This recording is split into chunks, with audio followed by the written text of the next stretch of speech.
আমার আলো আশকাপ রাজ্যে বাধাহীনভাবে পৌঁছতে পেরেছে কিনা, আর দরবেশ বাবাও আলোর কাছে গিয়ে পৌঁছেছে কিনা। হ্যাঁ নাগরানী, আমি এক্ষুনি সবকিছু জানার চেষ্টা করছি। এ কথা বলে জাদুগোলক সব কিছু জানার চেষ্টা করে, আর সে কিছুক্ষণ চেষ্টা করার পরই সব কিছু জানতে পারে। নাগরানী, আর চিন্তার কোনো কারণ নেই, কারণ আলো আশকাপ রাজ্যে পৌঁছে গেছে। আশকাপ রাজ্যের প্রাসাদেও খুব তাড়াতাড়ি পৌঁছে যাবে, আর কোনো বিপদ নেই নাগরানী। আর তাছাড়া দরবেশ বাবাও খুব তাড়াতাড়ি আলোর কাছে পৌঁছে যাবে। যা, তাহলে এতক্ষণে আমি একটু। এই কি রাজগণক, আপনি এত রাতে রাজপ্রাসাদে এসেছেন যে, তাও আবার খবর না দিয়ে? আপনি তো কখনো কোনো দিনও এভাবে রাজপ্রাসাদে আসেননি। তাহলে কি আজ কোনো বিপদে পড়ে আপনি এত রাতে রাজপ্রাসাদে ছুটে এসেছেন? বলুন রাজগণক, কি হয়েছে? মহারাজ আমাকে প্রশ্ন করছেন যে আমি এখন কেন এত রাতে এই রাজপ্রাসাদে এসেছি, কিন্তু এখন তো আমি মহারাজকে কিছু জানাতে পারবো না। কারণ মহারানী এই রাজপ্রাসাদে প্রবেশ করার পর যখন সেই পবিত্র মানুষটি ওখানে প্রবেশ করবে, তখন আমি তাকে সব কিছু জানাবো। আর আমি এটাও জানি যে খুব তাড়াতাড়ি উনি এখানে আসতে চলেছে। এ কি রাজগণক, আপনি চুপ করে আছেন কেন? কিছু বলছেন না কেন? কি হয়েছে আমাকে বলুন না। আমার কেন জানি না মনে হচ্ছে আপনি অনেক কিছু জেনেও আমাকে কিছু জানাচ্ছেন না। কিন্তু কেন রাজগণক, আমার কাছে এরকম লুকোচুরি কেন করছেন? তাছাড়া আজ আমার রাতে কেন ঘুম আসছে না? আজকের পরিবেশটা কেন এরকম থমথমে হয়ে আছে? আর কেনই বা আমার মনে হচ্ছে আজকে রাতে অনেক বড় একটা কিছু ঘটতে যাচ্ছে? বলুন রাজগণক, বলুন দয়া করে। মহারাজ, আপনি এরকম উত্তেজিত হবেন না, আর শান্ত হন। আমি যখন এসেছি তখন আপনার প্রশ্নের সব উত্তর আপনি পেয়ে যাবেন, কিন্তু এর জন্য আপনাকে কিছুটা সময় অপেক্ষা করতে হবে। আর তারপরে আপনি সব কিছু জানতে পারবেন, আপনার মনের সব প্রশ্নের উত্তর আপনি পেয়ে যাবেন। আমি জানতাম রাজগণক, আপনি আমাকে সব কিছু গণনা করে জানাতে পারবেন। আর তাই তো আমি মনে মনে আপনার কথাই ভাবছিলাম। কিন্তু অনেকটা রাত হয়ে গেছে দেখে আমি আপনাকে ডেকে পাঠাতে পারিনি, বা আপনার কাছে যেতে পারিনি। আর তাছাড়া আপনি তো বলেছিলেন আগামীকাল সকালে আপনি আসবেন, এজন্যই আপনার জন্য অপেক্ষা করছিলাম। ভালোই হয়েছে আপনি এখন এসেছেন। এখন আপনি আমাকে সব কিছু জানিয়ে দিতে পারবেন।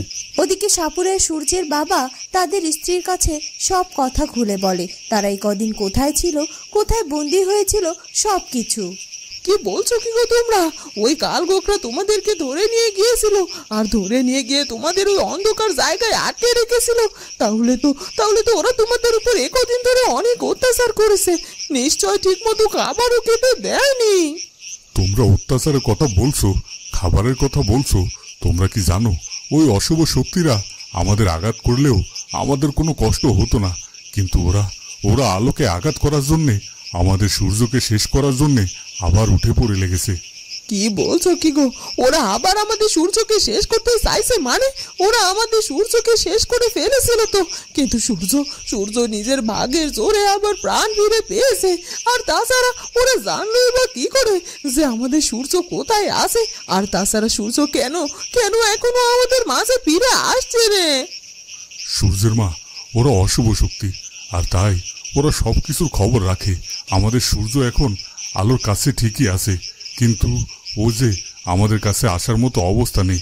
আমাদের সূর্য যে মনুষ্যরূপ নয়, এক ভয়ঙ্কর দানব রূপে আছে। কি কি বলছো কি? আমাদের সূর্য ভয়ঙ্কর দানব রূপে রয়েছে? মানে কিন্তু এটা কি করে হতে পারে? আর তাছাড়া আমার সূর্য কি আর মানুষ রূপে ফিরে আসবে না? আসবে সূর্যের মা। আসলে আমাদের আলো যখন চেষ্টা করে যাচ্ছে, তখন অবশ্যই সে সূর্যকে মনুষ্যরূপে ফিরিয়ে আনতে পারবে। আর তাছাড়া ওই কালপুরুষ তো বলল আলো নাকি ওদের কাছে সূর্যকে মনুষ্যরূপে ফিরিয়ে আনার জন্য ওষুধ নিতে এসেছে। তবে জানি না আলো ওই ওষুধটা নিয়ে সূর্যের কাছে ফিরে যেতে পেরেছে কিনা। তবে তোমরা চিন্তা করো না, আলো তো হার মানার মেয়ে নয়, ও আমাদের সূর্যকে সুস্থ করবেই। আলো, তুমি এসেছো। আলো, তুমি জানো সে কতটা সময় ধরে তোমার জন্য আমরা অপেক্ষা করেই যাচ্ছি, কিন্তু তোমার ফিরে আসতে দেরি দেখে আমরা বড্ড চিন্তায় পড়ে গিয়েছিলাম।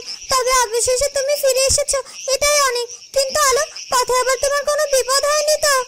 হ্যাঁ আলো, আর তাছাড়া ওই অশুভ শক্তিদের কাছ থেকে তোমার এই জড়িবুটি উদ্ধার করে নিয়ে আসতে ওরা তোমাকে কোনো আঘাত করেনি তো? ওরা আমাকে কোনো আঘাত করেনি হলুদ পাখি, আর পথে আমার কোনো বিপদও হয়নি। আমি খুব ভালোভাবে এই জড়িবুটি নিয়ে আশকাপ রাজ্যে পৌঁছে যেতে পেরেছি। আর এক্ষুনি আমি আমার সূর্যের কাছে গিয়ে আমার সূর্যকে মনুষ্য রূপে ফিরিয়ে দেব। হলুদ পাখি, আমার সূর্য নিশ্চয়ই আমার জন্য অপেক্ষা করছে, তাই না? কারণ আমি যাওয়ার সময় তো আমার সূর্যকে সবকিছু জানিয়ে যেতে পারিনি। আল্লাহ, তুমি এত চিন্তা করো না তো। তুমি যাও, তারপরে আমি সূর্যকে সব কিছু জানিয়ে দিয়েছিলাম। আর তাছাড়া আজকে যে তুমি এখানে আজ রাতের মধ্যেই ফিরে আসবে সেটা আমি সূর্যকে জানিয়ে দিয়েছি। আর সূর্যকে যে তুমি মনুষ্যরে ফিরিয়ে দেবে সে সব কিছু আমি সূর্যকে জানিয়েছি। আমি আজকে ফিরে আসবো, এসে সূর্যকে মানুষ রূপে ফিরিয়ে দেবো। কিন্তু কিন্তু এটা তোরা জানলি কি করে যে আমি আজকে রাতের মধ্যে ফিরে আসতে চলেছি? আল্লাহ, সব কিছু আমার রাজকনকের কাছ থেকে শুনেছি। রাজকনক আমাদেরকে বলার পরে তো আমি সব কিছু জানতে পারলাম আর সূর্যকে আশ্বস্ত করতে পারলাম। কি বলছিস কি তোরা? রাজকনক তোদেরকে এসব বলেছে? মানে তার মানে কি রাজকনক আমার সূর্যের ব্যাপারে গণনা করে ফেলেছে আর ও সূর্যের সব পরিচয় জেনে গিয়েছে? ওই রাজকনক সূর্যকে নিয়ে গণনা করে সব কিছু জেনে গিয়েছে। কি বলছিস কি? রাজকনক যদি সবকিছু জেনে গিয়ে থাকে তাহলে তো সর্বনাশ। উনি তো ইতিমধ্যে মহারাজকে সহ রাজ্যের সবাইকে খবর মনে জানিয়ে দিয়েছে। আর তাছাড়া সূর্যের পরিচয় যদি সবাই জেনে যায় তাহলে যে এই জড়িবুটি নিয়ে এসো, আমি আমার সূর্যকে সুস্থ করতে পারবো না, ওকে মনুষ্যরূপে ফিরে আনতে পারবো না। না না না, তুমি এত চিন্তা করো না। রাজকনক অনেক ভালো মানুষ আর সে নিজেও বুঝতে পেরেছে যে সূর্যের পরিচয় যদি সবাই জেনে যায় তাহলে সূর্যকে মনুষ্যরে ফিরিয়ে দেওয়া সম্ভব হবে না। আর তাই তো তিনি ছাড়া সূর্যের আসল পরিচয় কেউ জানে না। জাদু সম্রাট, আমার কাছে কিন্তু ব্যাপারটা মোটেও ভালো লাগছে না। আমার কেন জানি না মনে হচ্ছে আমরা হয়তোবা ওই আলোকে হাতে পেয়েও আবার হারিয়ে ফেলেছি। আমি বুঝলাম না কালপুরুষ কেন কি স্বার্থে আলোকে হাতের মুঠোয় পেয়েও এভাবে ছেড়ে দিল। কালগোকরা, আমার মনে হয় কালপুরুষ এমনি এমনি এটা করেনি। এর পেছনে নিশ্চয়ই কোনো কারণ আছে, আর তিনি হয়তো বুঝতে পেরেছে যে আলো হয়তোবা ফিরে আসবে, আর তাই তো উনি আলোকে এভাবে ছেড়ে দিয়েছে। কিন্তু জাদু সম্রাট, আপনি কি এটা বুঝতে পারছেন? আলোকে যদি আমরা না ছেড়ে দিতাম তাও আমাদের কোনো কিছু এসে যেত না। আলো চাইলেই আমাদের কাছ থেকে পালিয়ে যেতে পারতো না, কারণ আলো তো ওই জড়িবুটি স্পর্শ করার ক্ষমতাই ছিল না। আর তাই তখন যদি আমরা তিনজন মিলে আলোর উপর আক্রমণ করতাম তাহলে আলোকে আমরা ওখানেই ধ্বংস করে দিতে পারতাম। আর আলোকে আমরা যে শর্ত দিয়েছি সেসব শর্ত পূরণ করতে পারতাম। তাহলে কেন কালপুরুষ শুধু ওকে ছেড়ে দিতে গেল? আর তাছাড়া সূর্যকে সুস্থ করে আমাদেরই কি লাভ হলো? আর তাছাড়া আলো আশকাপ রাজ্যে পৌঁছে গেছে আমাদের আয়ত্তের অনেকটা বাইরে। আর তাই ও যদি মনে করে যে ও কালপুরুষের কথা রাখতে এখানে ফিরে আসবে না, তাহলে কি আমাদের কিছু করা থাকবে বলুন? সেটা আমিও চিন্তা করছি, কিন্তু চিন্তা করে কোনো লাভ নেই, কারণ এখন কালপুরুষের উপরে ছেড়ে দিয়েছি।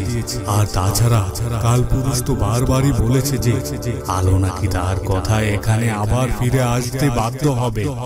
এখন জানি না সামনে কি হতে চলেছে। যাই হোক না কেন জাদু সম্রাট, আমার কিন্তু কেমন যেন একটা মনে হচ্ছে, কারণ এবার আমাদের হাতে সাজানো খেলাটা পাল্টে যাবে আর আমরা সবাই ধ্বংস হয়ে যাব।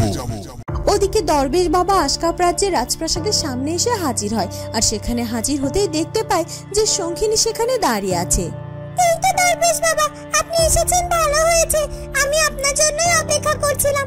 আলো প্রাসাদে ফিরে এসেছে আর হলুদ পাখির সাথে প্রাসাদের ভেতরে গিয়েছে।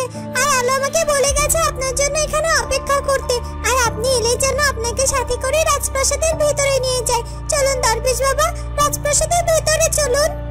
না শঙ্কিনী, আমি এখন রাজপ্রাসাদের ভেতরে কিছুতেই যেতে পারবো না।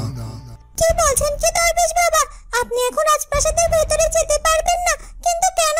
আর তাছাড়া আমরা তো জানি আজ রাতের মধ্যেই নাকি সূর্যের মানুষের রূপ ফিরিয়ে আনতে হবে। আর তাছাড়া আজকে রাতেরও তো খুব বেশি সময় বাকি নেই। তাহলে আপনি যদি এখন রাজপ্রাসাদের ভেতরে প্রবেশই না করেন, তাহলে কি করে সূর্যকে মানুষের রূপে ফিরিয়ে আনবেন বলুন তো? তো বন্ধুরা, কি হতে চলেছে এরপর সেটা জানবো আমরা কুচবরণ কন্যার পরবর্তী পর্বে। আর আমাদের আজকের ভিডিওটি ভালো লাগলে অবশ্যই আমাদের চ্যানেলটিকে সাবস্ক্রাইব করে দিও। দেখা হবে পরের ভিডিওতে। ধন্যবাদ।